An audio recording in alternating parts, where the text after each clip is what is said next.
Hi, my name's Claire and I'm the Aspire Coordinator at Barton Peveril, and I'm going to be talking you through competitive applications as an option after college. So what do I mean by competitive applications? What I'm going to be talking about primarily in this session is thinking about applying to Oxbridge, Oxford or Cambridge, medicine or veterinary science. These courses and universities have a large number of applications every year, and so it's really important that you're researching and preparing early so that you can be as successful as possible with your application.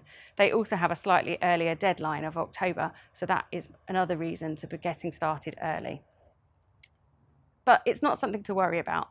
The college will guide and support you throughout the process, and we have lots of experience of helping people be successful in making those applications. So this is just some initial guidance. We'll be there every step of the way. So some of you may be already fairly convinced that you want to apply to Oxford or Cambridge.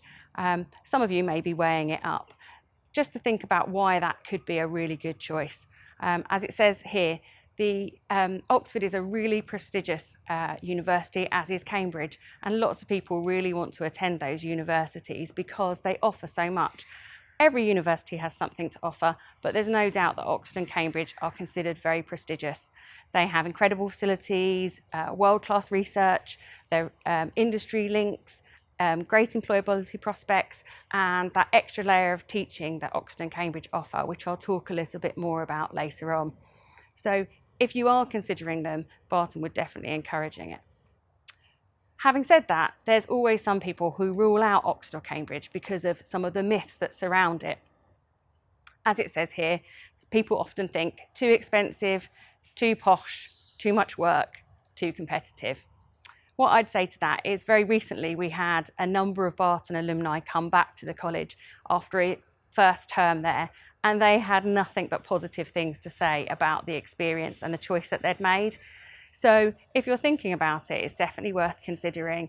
They talked about just what a wide range of students they'd got to work with. Yes, some of those might be from private school education, but there were state school funded students and people from all across the world, and that is what led to such an amazing experience. It was a hectic term for all of them, but they had chosen their course carefully and so were really prepared for that and actually really enjoyed the demands of that experience. So definitely don't rule it out. If you are a strong academic student and you've looked at the entry requirements for Oxford and Cambridge and you feel that you're going to meet them, then that's fine. If you think that you're going to thrive in that small teaching environment, the kind of supervisions and tutorials that Oxford and Cambridge offer, that's something to consider. If you're committed to your subject and you've got a strong work ethic, what the alumni kept saying was that you had nothing to lose by making an application and making it one of your 5 choices. A couple of facts about the differences between applying to Oxford and Cambridge than a normal UCAS application. It's really important to remember that you can only apply to one of them, Oxford or Cambridge. Look really carefully at the courses that they offer on their website. They don't offer all of the courses available, so you might find that you need to look carefully and see if yours is available. Subject choice is really important, and the universities will be seeing whether you've really done that research, but be creative in your thinking. As you can see from this table, you can look at different related courses while you're looking and researching, and you might find that actually, rather than studying modern languages, you're actually really interested in Oriental studies, or maybe apart from geography, you're thinking about land economy. Consider a wider range of choices, and you might find something that really, really interests you. The universities also have a college system in place. So when you start to research, you'll see that you can make an application to a college rather than to the university in general, which is the case for most universities. I would say that this is a less important choice to worry about. It's really exciting to research all the different colleges, but it's not something to get too bogged down in because lots of students go to different colleges than the ones they actually first applied for.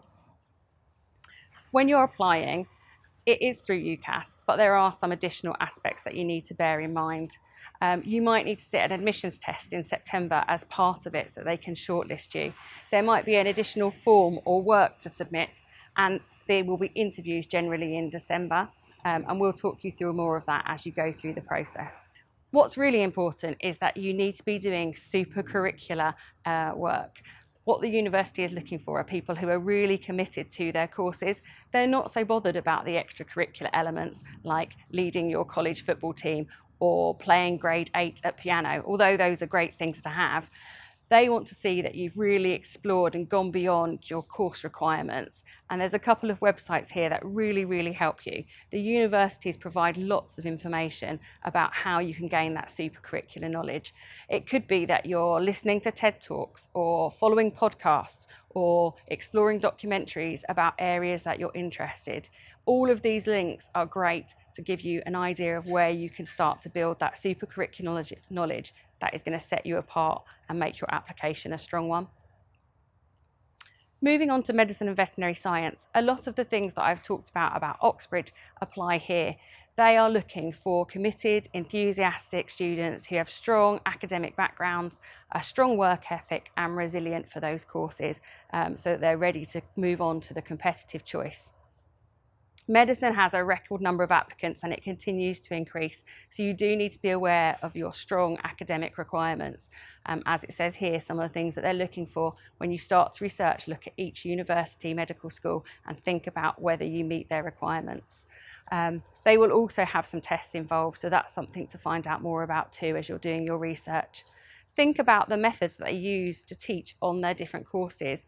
It might be a traditional medical course or an integrated course. Maybe they use problem-based learning or case-based learning. Those are things that you can be exploring when you start to do your research. Some universities do offer foundation courses in medicine, but these are generally just for students from widening participation backgrounds who maybe haven't anyone in their family who've been to university. So keep an eye out for them, but they're not applicable to everybody.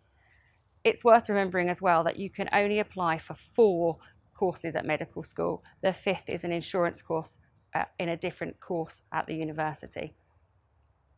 So what you need to be doing, similarly to the supercurricular element that I mentioned for Oxbridge, for medical schools, you need to be making sure that you're gaining some work experience so you can show you have an insight into medicine and that you're really prepared for the life of a doctor. Think about volunteering to gain more interpersonal skills, something else really crucial to show that you're ready for that demand.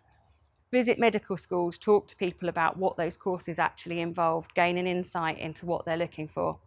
Read journals and books and news articles, keep on top of what's happening within medicine. They have the admissions test, so you might want to think about practicing some of those as you go through the process. Talk to people in the medical field and consider the alternatives so you've got that 5th choice available. Veterinary science, again, similar to medicine, a very competitive course requiring top grades. You can apply to 4 veterinary courses and the 5th has to be a non-veterinary choice. Make sure you're looking at individual requirements so you know what they're wanting from you. It may require extra paperwork or an admissions test to gain entry, so see that you've checked those research requirements.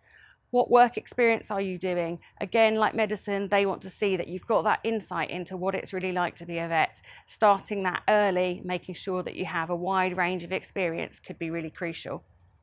And make sure you're doing that wider reading and exploration. But a really nice quote to finish with is the Veterinary Science Council had a quote on their website that they produced a guide in last year, which said, gaining a place on a UK veterinary course is competitive, but you should not assume this means you will be unsuccessful.